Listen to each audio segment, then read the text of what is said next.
Om Ajnanatimirandasya Jnanasnakya Sakshvamilitam Yena Tasmai Shri Gurave Namah.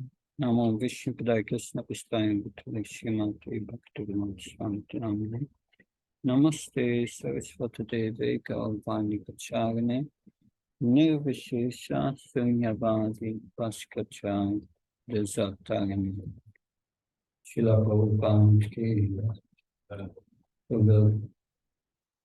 in this 2 hours at follow, now we will discuss chapter 1, verses 1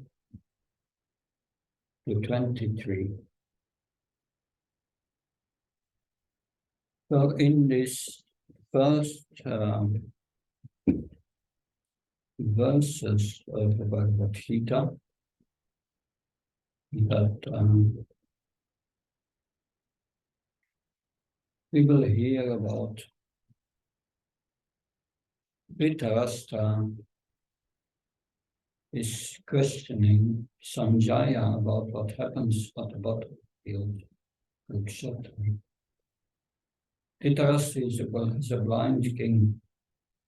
Will appear as materially blind, but also spiritually blind. And his secretary Sanjay. Sanjay describes the events that happened just before the battle, that Gurus and the Pandavas facing each other. The battle is going to start. And on the side of the Gurus there you have the Duryodhana. Duryodhana, in the beginning of the Bhagavad Gita, will speak some words. This is called the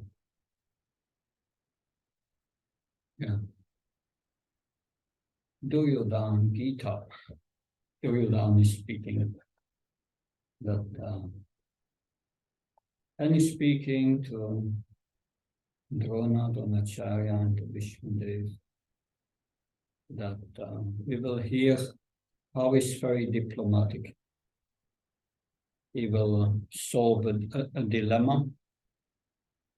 He wants to encourage especially Dronacharya, but he does not want to insult Vishnudev and others.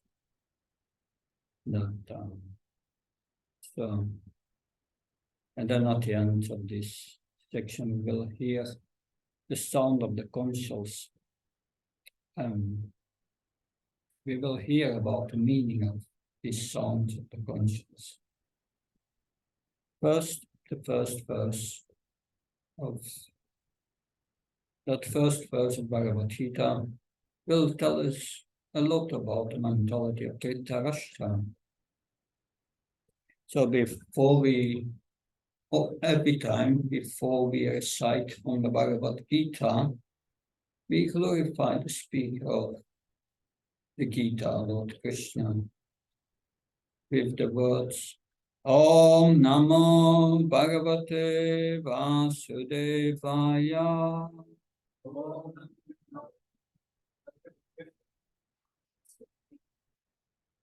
Om Namo Bhagavate Vasudevaya.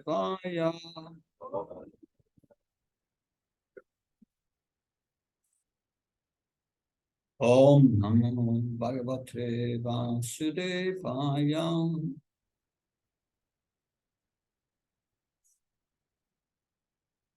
What we will learn in the 15th chapter. In the 15th chapter, the last 5 verses, there you have the Trishloka Gita. Trishloka Gita is, defines the absolute truth. That defines absolute truth as Purushottam, the Supreme Person. That, and at the end of the 17th chapter, there it's mentioned Om Tat Sat, means that everything should be used in the service of the Absolute Truth. There it's explained this Om. Om represents the impersonal part of the Absolute Truth. But Om Namo, for our respects to Bhagavate, the person, Vasudevaya. Vasudev has two meanings. The son of Vasudeva, Krishna. That's one meaning. But Vasudev means also the all-pervading. All-pervading. So Krishna is all-pervading as a super soul, is everywhere. Is in every atom, is between every atom. So if we chant this Om Namo Bhagavate Vasudevaya, should remember this meaning from Bhagavad Gita. Now the first verse. So you can repeat. Dhritarashtra uvacha dharmakshetre karukshetre samaveta yuyutsava mamaka pandavasheva kim nakrovata sanyaya. So this is Dhritarashtra speaking. And he's mentioning Dharmakshetra, Kurukshetra. This has a deep meaning. That Dharmakshetra is a holy place. You will hear in the Bhagavatam at solar eclipse how the residents of Vrindavan and the residents of Dwarka both come to Kurukshetra, a holy place. So the battle takes place on a holy place, but the sons of Dhritarashtra are not so holy, and that's a problem. So he knows the evil nature of his son, the envious nature of his son, and he's thinking, oh, that may influence the battle on a holy, if it takes place on a holy place.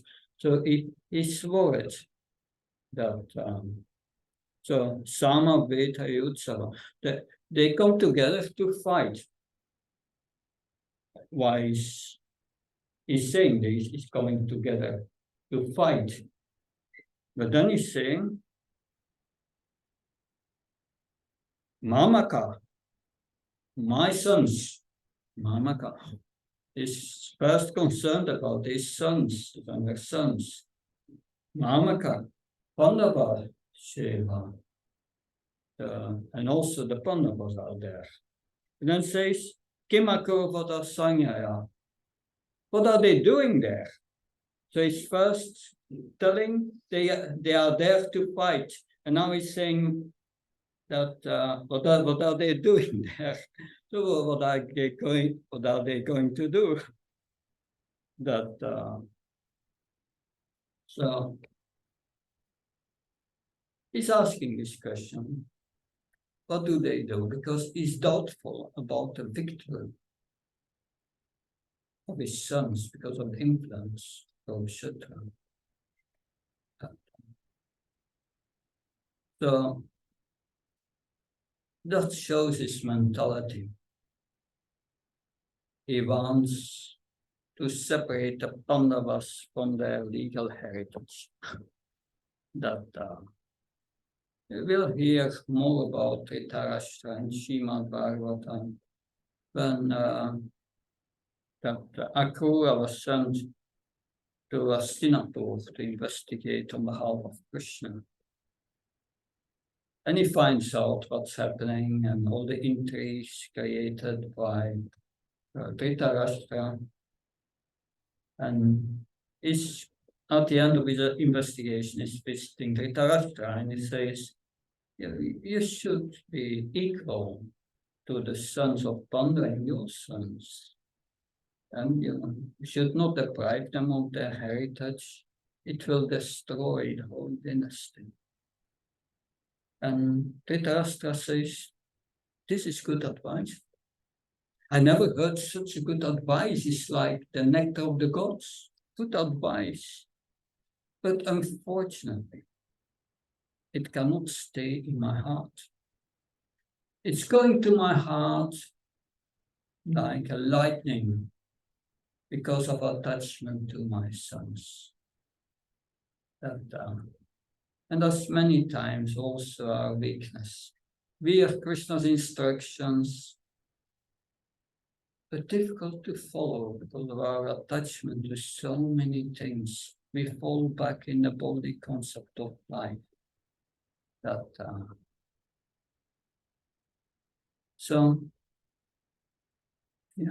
But Krishna was present.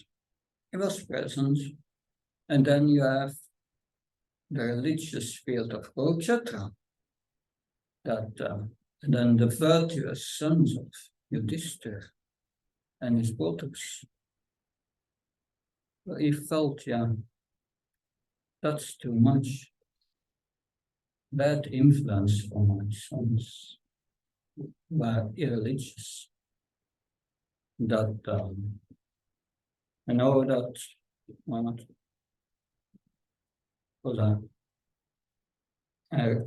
I tried to study this chapter, this first chapter, more deeply, and I wrote quite a student handbook about it. And there I kept many references to this first chapter.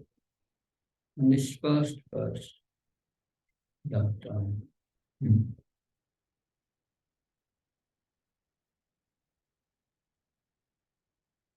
for being blind, Dhritarashtra was unaware of the ongoing events in the battle. Prabhupada's commentary in the latter part of the purport sheds light on the significance of the term Kurukshetra, a place where religious rituals were performed. As the Supreme Personality of Godhead was present on Arjuna's side in the battlefield of Kurukshetra, Dhritarashtra, the father of the Kurus, harbored doubts about his son's chances of ultimate victory. In his skepticism, he inquired from his secretary Sanjay about the actions taken by both partners. His inquiry held significance, as he desired to ascertain the loyalty of his sons in the battlefield without compromising with his cousins and brothers. The fact that the battle was to take place at Kurukshetra, a sacred place mentioned in the Vedas as a site of worship, instilled fear in Dhritarashtra. He feared that the influence of the holy place might sway the outcome of the battle against his sons. As he was of a big nature, he wished to prevent the favorable influence of the sacred place, fearing it would diminish his son's power or strengthen the Pandavas' position. He certainly did not want the Kauravas to be drawn from the battle. His intention was for a full-fledged war, resulting in the annihilation of the Pandavas. Although Dhritarashtra posed this question in a seemingly neutral manner, his consciousness was far from impartial. He was well aware that such inquiries would positively impact Arjuna and the virtuous sons of Pandu, giving their inherent rightness. Sanjay, being a disciple of Vyas, possessed the ability bestowed by Vyas' mercy to envision the battlefield of Kurukshetra, even from within Dhritarashtra's chambers. Thus, Dhritarashtra sought updates on the battlefield's situation from Sanjay. In summary, Dhritarashtra's initial question of the first verse of Bhagavad Gita and Lord Krishna's final words in Bhagavad Gita can be perceived as his response. So, the translation of the last verse of Bhagavad Gita, and that is the response. Yatra Yogeshvara Krishna, Yatra Pastu Danutara, Yatra Chirpichil Bhutir Dhruva Nitir Matir Mama. Wherever there is Krishna, the master of all mystics, and wherever there is Arjuna, the supreme archer, there will also be opulence, victory, extraordinary power, and morality. That is my opinion. So,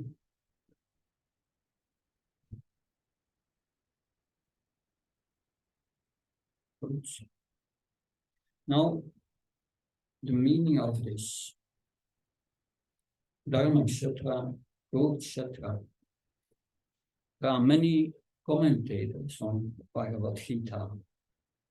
One of the commentators is Srila Vishwanath Chakravarti Thakur. Srila Vishwanath Chakravarti Thakur is called the midway Acharya. He is midway between Lord Chaitanya and our present times, is in the middle, 17th century.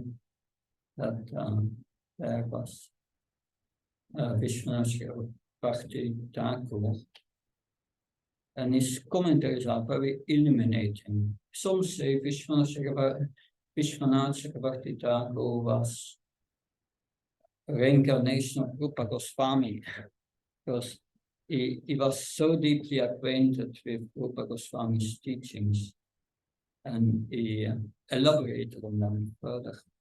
That we will hear more about these commentaries, but I have here one commentary on the screen, and this is his commentary on this first verse. According to Vishwanath Chakravarti Thakur, Dharmaraj or Yudhishthir, who embodies righteousness, and his borders can be compared to the rice plants in the field, etc. Dharma represents Yudhishthira, and Kshetra signifies that place. They are likened to rice plants, and Krishna assumes a role of a farmer or gardener. Just as in a paddy field where rice is cultivated, there are dark plants, shyam, that need to be uprooted as they absorb all the water and harm the rice plants. Duryodhana represents these dark weeds, and Krishna is removing Duryodhana and his associates, who are akin to weeds that would destroy in the field.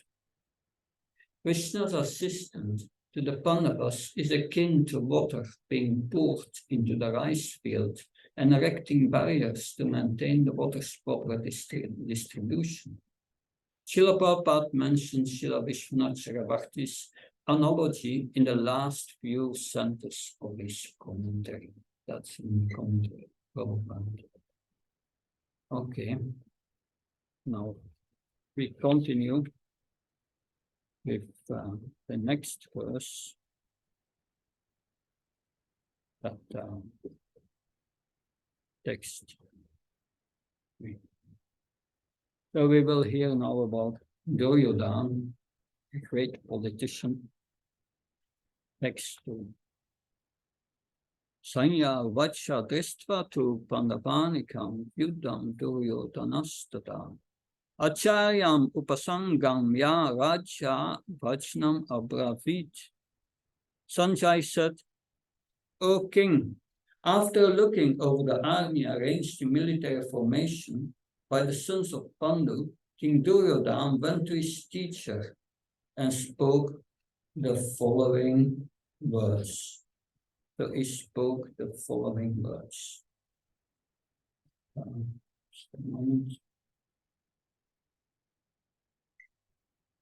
Raja Vachnama Bhavit. It translates in, he spoke words. Our commentators suggest that he merely uttered a few words, nothing of significance, but only to fulfill his ulterior motive. And that motive will come out in the next verses. The next verse, to understand that, we need some historical background of what's happening. Text 3.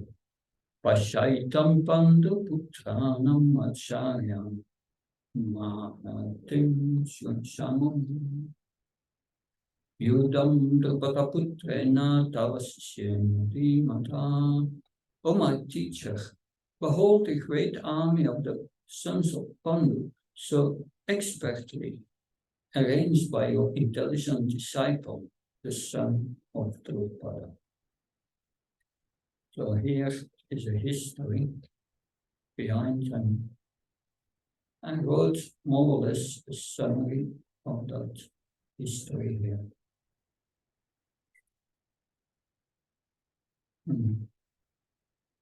So Duryodhana wanted to provoke Dronacharya, because he's referring here to Drishtadyumna as Drupada Putrena, meaning by the son of Drupada. Why is he doing this? Dronacharya and Drupada were bitter enemies due to a curse bestowed upon Dronacharya by Drupada.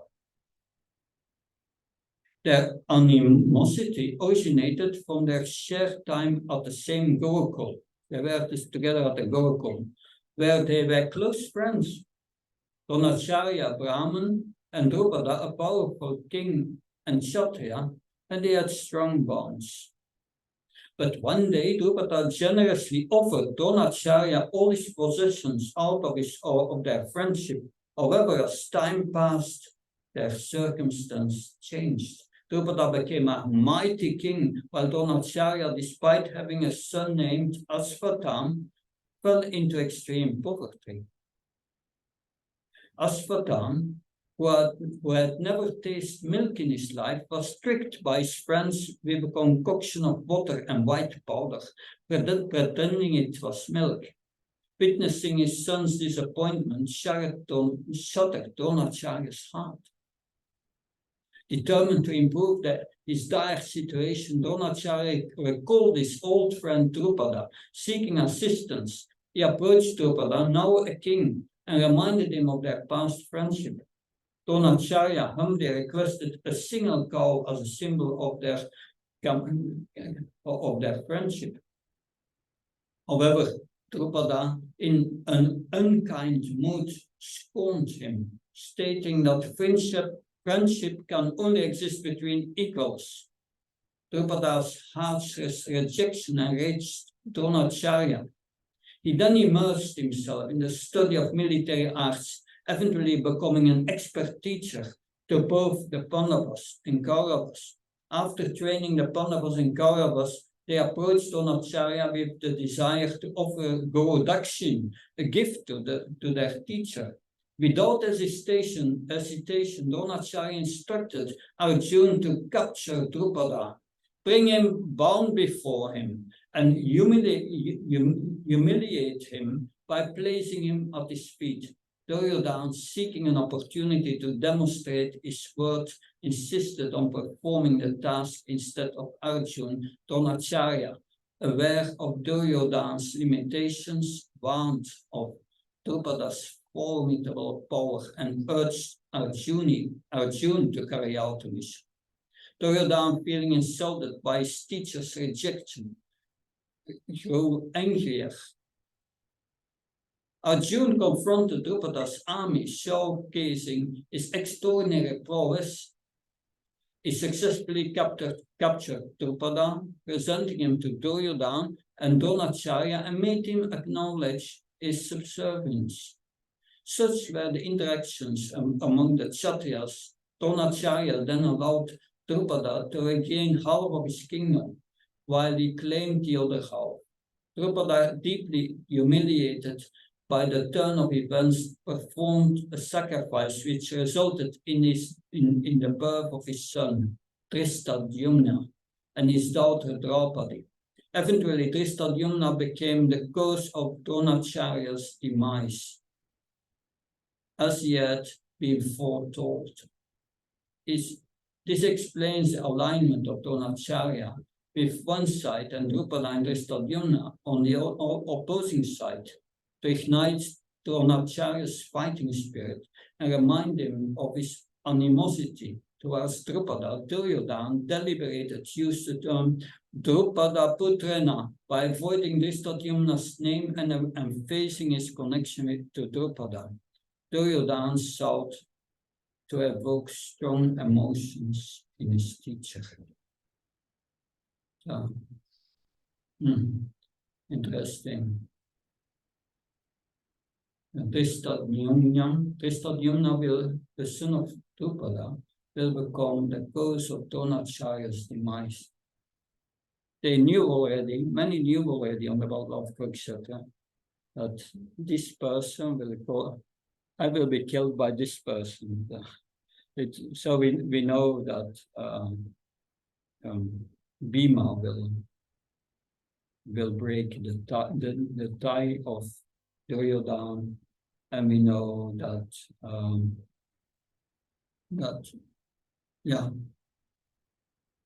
Bhima will also kill all the sons of Duryodhana, and he will drink the blood of Dushasana. It's all, they know it already. That's interesting. That this shows the politics of Duryodhana, trying to incite the anger inside of Dronacharya. And now text 4, 5. That Atra Surama Maheshvasa Bhimayuna Samayudi Yuyudhana Grata Shadrupada Samaharata. Here in this army are many heroic bowmen equally fighting to Bhima and Arjuna. Great fighters like Yuyudhana, Virat, Drupada. So Duryodhana, that after speaking to Drona, trying to incite his anger, that because it may be because Dronacharya, Arjuna was his favorite student, he may be lenient to the Pandavas. So he pointed out, you made a mistake here by accepting the son of Drupada as his disciple. And now Drishtadyumna has arranged the formation of because he was a great strategic specialist, trained Kshatriya in making formations. So he's organizing now he's organizing the formation of your enemies, the Pandavas. And they are doing it. The Pandav is doing that against you. You were their guru. So they are now working against you. So he's trying to point this out. Then, yes, it says, in this army are many awake bowmen equally fighting to Bhima and Arjuna. Great fighters like Yuyudhana, Virata, Drupada. And then text 5. Krishtaketa Sakita and Kasyaraja Sabiravan, Purjit Kuntiboja Sasevyasa Narapungava. There are also heroic, powerful fighters like Tristaketu, Shekitan, Kasyaraj, Purjit, Kuntiboji, and Saibya. Here some comments.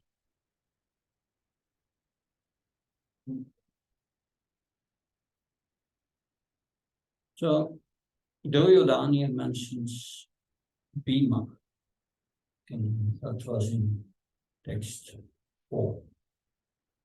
Because why does he mention Bhima first? He's the most dangerous one, Bhima. That Bhima had been in exile for 13 years. He was waiting for 15 years to kill all these Kauravas. And 15 years his anger was growing. So he compared all the others' fighting abilities with Bhima and Arjuna. So when Draupadi was insulted, Bhima made three vows. First vow was, I will kill all 100 sons of Dhritarashtra. Second, I will break the tie of Duryodhana. And third, I will wash Draupadi's hair with Dushasana's blood. These were the three that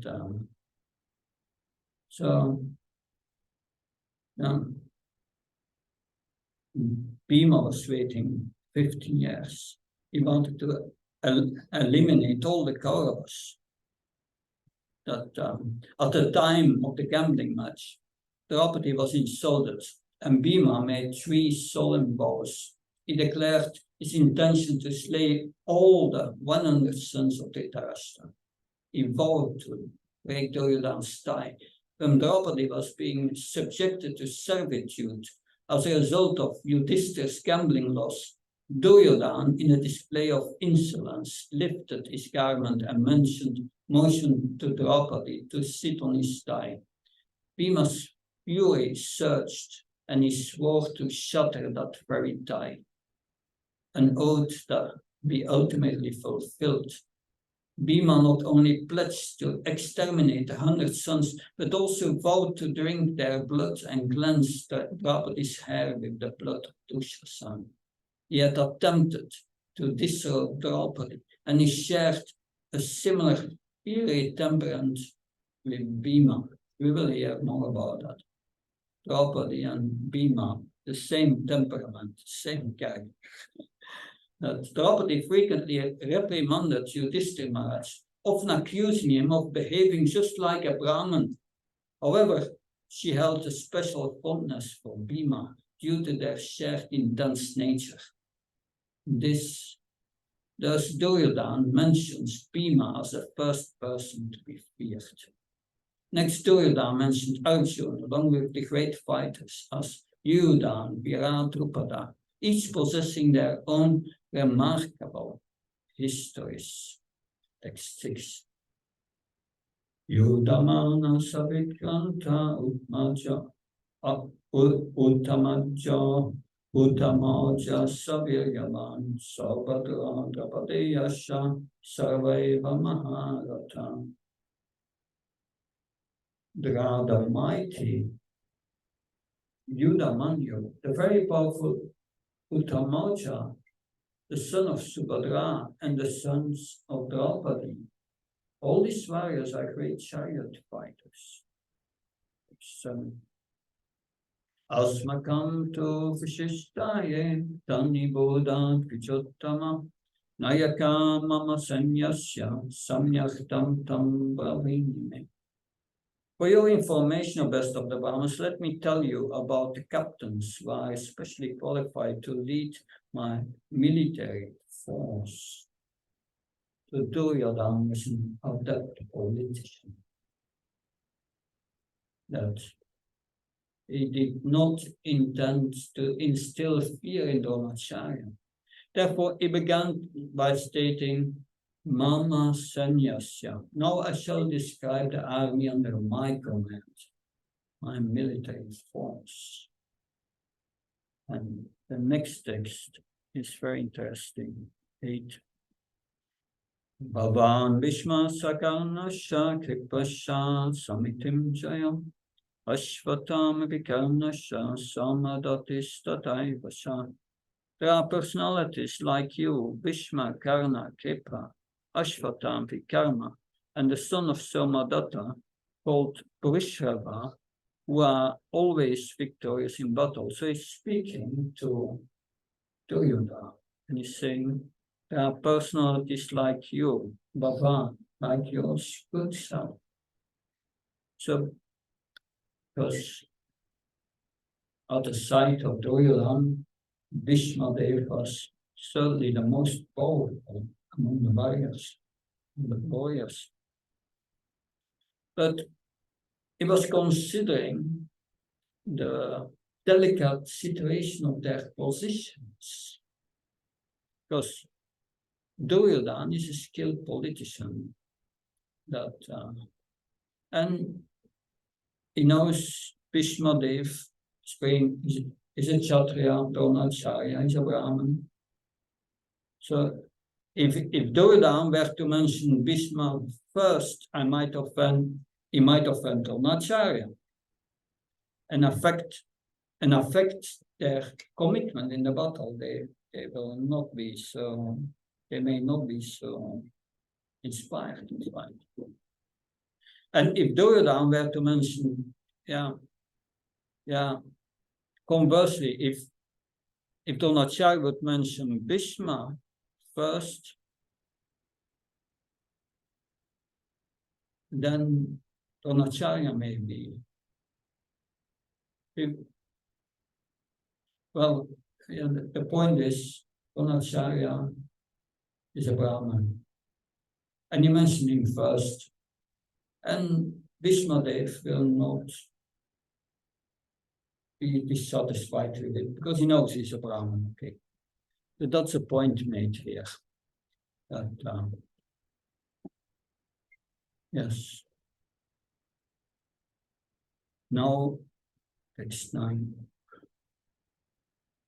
Anye bahava sutra madachte chaktva jivitam. Nana shastra paharana savayuda vishadara. There are many other heroes who are prepared to lay down their lives for my sake. All of them are well equipped with different kinds of weapons, and are all experienced in military science. So then he says, Anye, others, that Bahava in great numbers, Suras, they are heroes. Duryodhana as confidence, is confident of his victory. Based on this combined strength, they have more warriors than the Pandavas. They are stronger in number. So it says, this is a text 10 first. Aparyaptam tadasmakam balam bhishma virakshitam paryaptam tvidamete balam bhima virakshanam. Our strength is immeasurable. We are perfectly protected by grandfather Bhishma, whereas the strength of the Pandavas carefully protected by Bhima is limited. So Deland wants to make Bhishmadev that he feels very important. That the Pandavas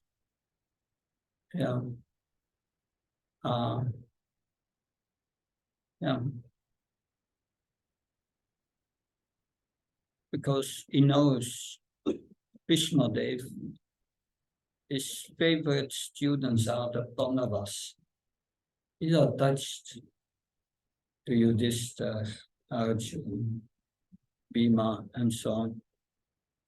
But he wants to encourage Bhishmadev to fight. For political reasons, he has to fight at the opposing side. And also Bhishmadev is a fixed up devotee of Krishna, but he's working at the opposing side. So Krishna wants to teach something. If you are, when you are the most powerful, if you are on the opposing side, you'll never win. So, because Bhishmadev has great affection for the Pandavas,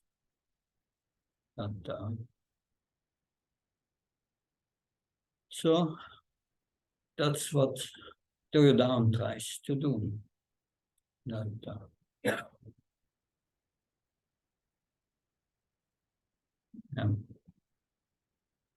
There are also comments of Vishwanatha Bhakti Thakur and Baladev Vidyabhushan on this verse. Baladev Vidyabhushan is also one of our famous commentators, Vaishnava commentators on the Bhagavad Gita. And if you read his commentary, interesting, you have the verses of Bhagavad Gita, and they put verses between to give us a deeper insight. Yeah. So I give an example. In Bhagavad Gita, Krishna says, Nami Bhakti Panashati. He says to Arjuna, for Arjuna, declare it boldly that my devotee will never perish. And then Baladev Vidyabhushan puts a few verses between.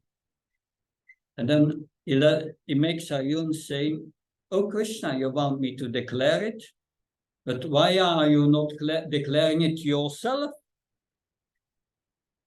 And Krishna replies, oh, I'm from Mathura. And those from Mathura, they are known as cheaters. But they will never cheat those whom they love. It's a very sweet comment. Very sweet. And that's the reality. If we don't love Krishna, we are cheated by the material energy. And that's the reality. These are great commentaries about Acharyas, Baladev Vidyabhushan. That is one of the commentators, Vishwanatha Bhakti Thakur. So Baladev Vidyabhushan translates it as our strength is immeasurable because we are protected by Bhishma. When Bhishma hears that, he even wants to fight more strongly. But when he hears that, he even wants to fight more strongly. He's talking to Dronacharya. So aparyaptam has another meaning too, and it means insufficient. So it has taken as immeasurable. When it's taken as immeasurable, then Bhishma gets excited and wants Bhishma to fight strongly, who gets encouraged. If it's taken as insufficient, because for Bhishma Dev's affection for the Pandavas, then Dronacharya gets very encouraged to fight, because it is so much more needed. In this way, the Acharyas reveal some of the subtleties of Bhagavad Gita that make it exciting, and see Duryodhana's expertise. Text 11. So Duryodhana continues his promise. Anyani susa sarvasu jatha bhagam avashtitam Vishmaneva grakshantu bhavanta survayavati. All of you must now give full support to Grandfather Bhishma as you stand at your respective strategic points of entrance into the phalanx of the army. So he's asking everyone to support Bhishma Dev. So this emphasizes the crucial role of Bhishma Dev's role in achieving victory. Of course, Bhishma Dev, he got great powers, was one of the Vasus before the main Vasu. Anyway, that is to do with the curse. That's the whole history, the history of Bhishma Dev. But he stresses, Duryodhana stresses the importance to support Bhishma Dev. that at the same time Duryodhana is confident. Bhishmadev will fight to his full strength. That because why? Because when Draupadi appealed to him when she was disturbed, he remained silent. That and silence indicates agreements with the allegiance of Duryodhana's cause. So the Dronacharya, Duryodhana tried to uplift the spirits of Dronacharya and Bhishmadev, and then what was the response of Bhishmadev? We hear in 12:13. Tasya sanyanayannaksam kovita pitamaha sinyanadam pinachotsaya sankam damo patapava. Then Bhishma, the great valiant grandsire of the Kuru dynasty, the grandfather of the fighters, blew his conch shell very loudly, making a sound like a roar of a lion, giving Duryodhana joy. So this is a deep meaning. We have here Bhishmadev. He's fighting out of duty as a Kshatriya. It's a principle that he has to fight for them who support him financially. So he's fighting out of duty, but in his heart, he's doing his duty for Krishna. And therefore, what is his response? He thinks, I'm a Kshatriya, and victory or defeat is in the hands of the Lord. And then he takes his conch, the symbol of Vishnu, and he blew his conch. This is what our acharyas say, that this was the attitude of Bhishmadev, his response to Duryodhana. The victory and defeat is in the hands of the Lord.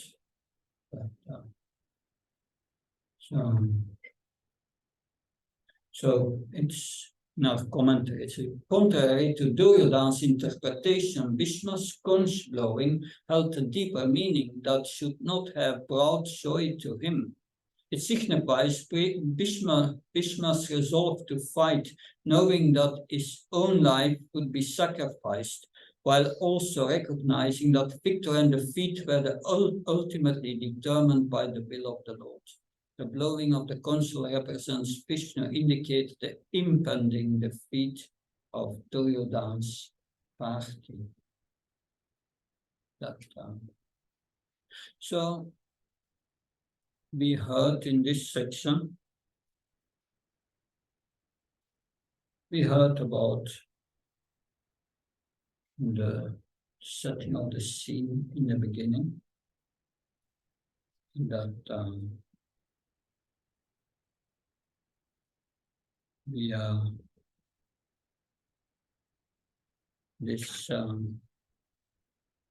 we heard some indications